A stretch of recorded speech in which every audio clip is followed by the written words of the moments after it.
Reading 57 from the Psychological Commentaries on the Teaching of Gurdjieff and Ouspensky by Maurice Nicoll, Volume 2. Birdlip, January 27, 1945. Self-remembering. In a conversation recently held here, the talk turned on self-remembering. It has often been said that unless you believe in something higher, you cannot remember yourself. There is a certain emotional feeling always connected with self-remembering. You cannot just in cold blood remember yourself. It is necessary to get into a certain state, whereas one can observe oneself without getting into this particular state.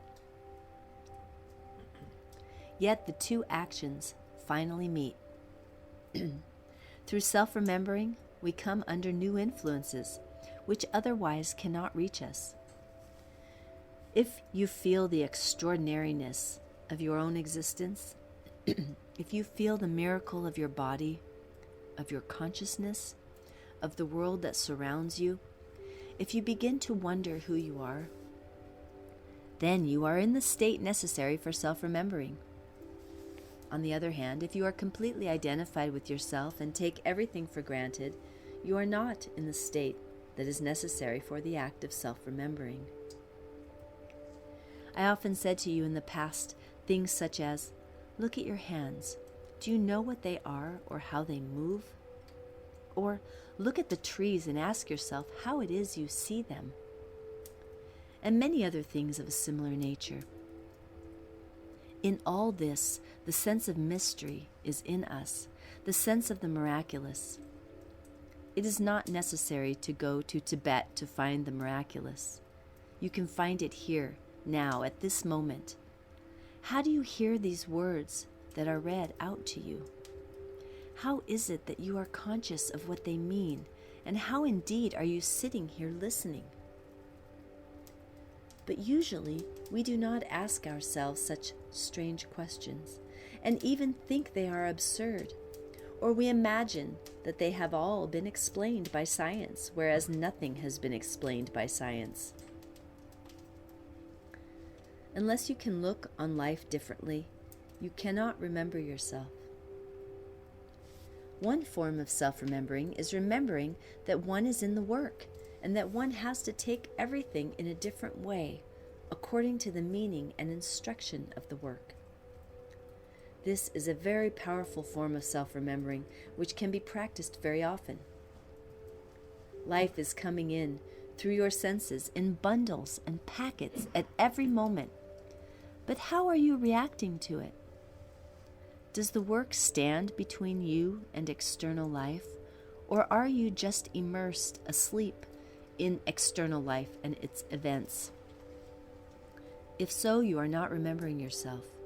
You are then what the work calls mechanical man, driven by life and its events as a machine is driven by a belt. To stand up in life with a feeling of distinctness of yourself experiencing life, of yourself looking at life and noticing the reactions it makes in you. To feel that you are living life and not that life is living you. All this belongs to the idea of self-remembering, as well as 1,001 other thoughts and feelings of the same kind. But if you think that nature created itself, that matter created matter, then you cannot remember yourself. On the other hand, if you often think internally about the ray of creation coming down from above, or about the side octave from the sun from which we ourselves are created, and if you no longer think that such great ideas are unimportant, but are absolutely necessary for the right ordering of one's thoughts, then you may have a moment of self-remembering and catch a glimpse of what it means.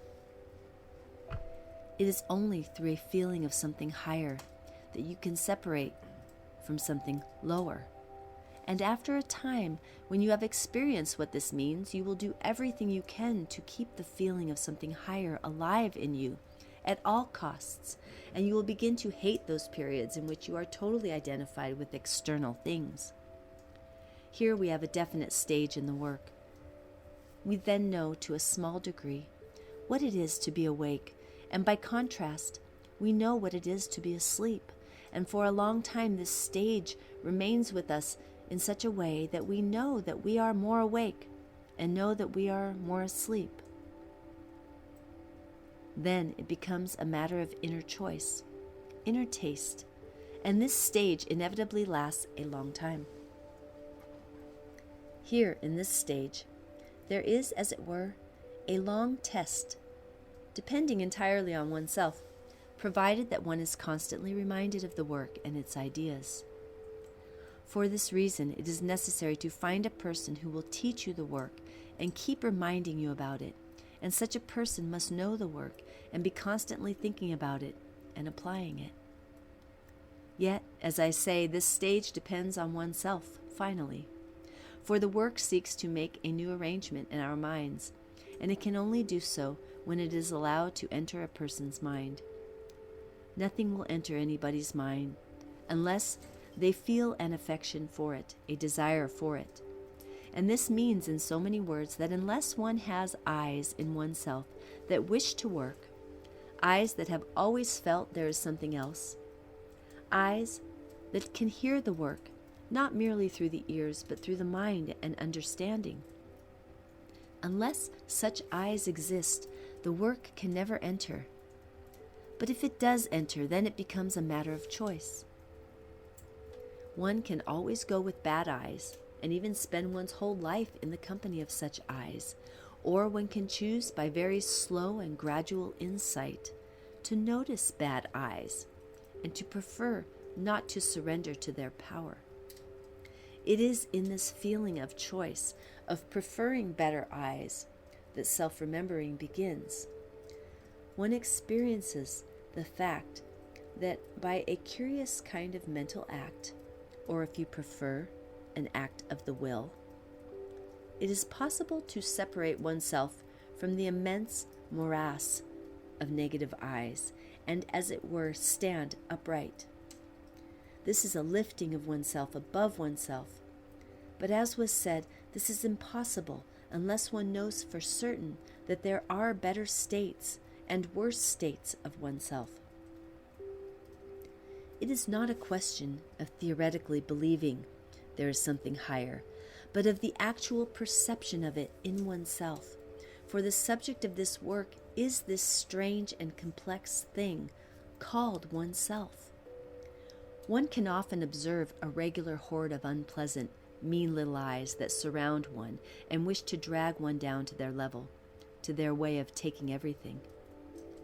And the act of transformation consists in being aware of this and not identifying, because one knows, because one can remember that there are quite different ways of taking things, even if for the time being one cannot get into those eyes that know better. Why do we think, for example, that things should always go right? And why are we upset when they do not go in this way? Why is it we never remember about second force? The reason is that only eyes that are in the work can remember such things, and that there lives in us a vast crowd of eyes that have never heard of the work and simply take things in their own way. It may sound very strange that we have in us crowds of eyes that have never heard of the work.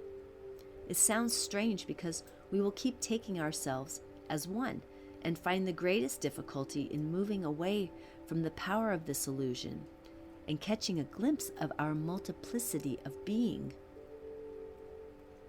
Even such a glimpse is called in the work a moment of self-remembering. It is called a moment of self-remembering because it is a moment of realizing one's mechanicalness. To realize emotionally one's mechanicalness is called a moment of self-remembering, whereas to be identified with one's mechanicalness, to be identified with every eye that takes charge, is called a state of sleep. Again, to realize what the work teaches when it says that everything happens, to catch a glimpse of the meaning of this phrase, may constitute a moment of self-remembering. That is, a moment when through inner taste and perception you perceive you are not in your usual identified state. Just reflect what it means that everything happens, and think how completely contrary this idea is to your ordinary way of thinking, which is based on the idea that one can do, and that life is run intelligently. I think in these present times, this is one of the most useful forms of thinking. It at least prevents us from being completely upset when things do not turn out as we expected, or when some unhappy, insoluble thing meets us. What is the solution? The solution lies in the direction of self-remembering. It lies in the direction of all that the work teaches, because if we could remember all that the work teaches, if it became a living reality to us, a thing that we really begin to live by, then our relationship to life and its events would no longer be that of a person completely asleep in life, a person who is full of useless suffering, who takes everything as a matter of astonishment, who is made negative by the most ordinary events. Now, when we make an aim, it should always have some connection with the work. Remembering one's aim at a difficult moment is a form of self-remembering, by definition, in the work. But if the aim has nothing to do with the work, if, for example, my aim is to make £100,000 or gain a title, and I remember my aim, it will have no connection with the work. It is said that we must make aim in the work, a work aim. But a work aim is not the same as a life aim unless, in some way, the two are connected. If my aim is to make £100,000 in order to make possible some form of this work, which requires money, and if this is genuinely so, then this apparent life aim will be connected with the work aim. If I am clever at making money and at the same time put the work first in my valuation, my cleverness in life and my feeling for the work will reinforce each other, and there will be no contradiction. So you will understand that when the work says that one form of self-remembering is to remember one's aim, or when it says that when you try to remember yourself, you must remember your aim, if your aim is merely a life aim, such as making plenty of money and getting a title, it will not be of any use. Remembering an aim of this kind will take you straight into life and its power, and will rob you of any force you may possibly have that belongs to the work. I will just add one more thing here about work aim connected with life, namely that the work has 3 lines of work in it: work on yourself, work in connection with other people in the work, and work in connection with the work itself. Unless these 3 lines are satisfied, at least provisionally, your aim will lead nowhere.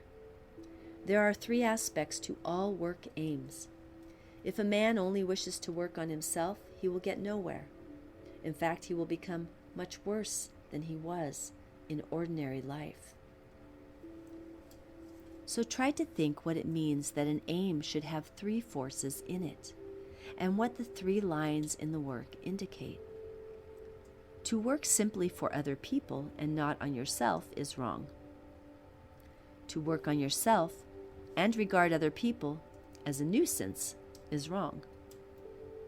And again, to work on yourself in connection with other people without thinking of the work itself and what it needs is wrong. Now, we will speak about insulation of oneself in connection with self-remembering. On one occasion, G said that a man must insulate himself from life in order to work. This is very easily misunderstood. Its deeper meaning is that he must insulate himself from his mechanical self so that he is not exposed to every change of external circumstances.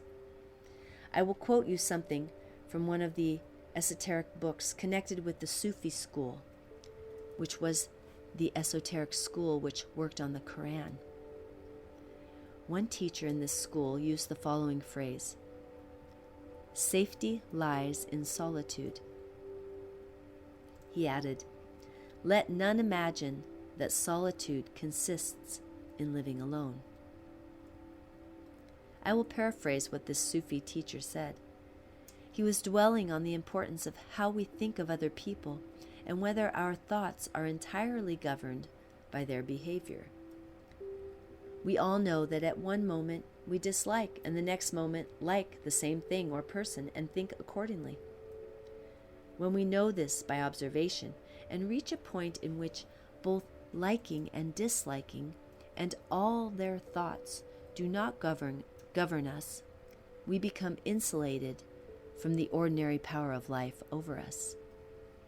Remember that this is not indifference, but is a state of becoming conscious between the opposites that are always swinging our life to and fro as on a pendulum. Indifference is mechanical, but keeping between the opposites is conscious. It is like keeping our balance. This Sufi teacher points out that whether a person takes pleasure in disliking the thing itself or in the thought of it, it is the same thing, and vice versa. Now, the work speaks about creating inner silence in ourselves, which is comparable to this idea expressed by the Sufi teacher that safety lies in solitude. But that solitude does not consist in merely living alone in a physical sense. We are taught in this work to keep silence about things we should not express or which would do harm.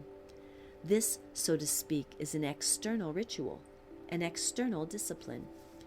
No proper group in this work can ever be made if everybody chatters. Chattering always comes from small mechanical eyes, through which all force in the work runs away into life. In the Gospels, it says a man must reach that state in which his left hand does not know what his right hand does.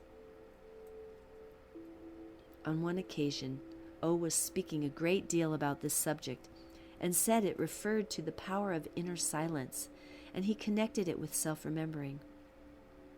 One could, for example, say many things, but one does not. That is external. But more deeply, one could allow many eyes to talk in oneself, and one stops them, does not listen to them, does not go with them, and above all does not believe in them by inner choice.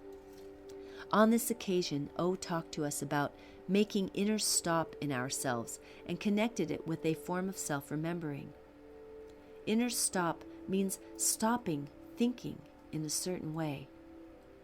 You may prevent yourself saying certain things outwardly for various reasons, for social behavior, fearing the consequences, from manners, from some picture of yourself being charitable, and so on. But this is not inner stop. This is not keeping inner silence, which is so necessary for everyone to understand after a certain time in this work, and must arise from inner choice. Here, then, we have people who begin to understand the work at a certain stage and begin to apply it internally to themselves and begin to realize its meaning from something internal in themselves. And here a man no longer works for a reward, but from inner choice.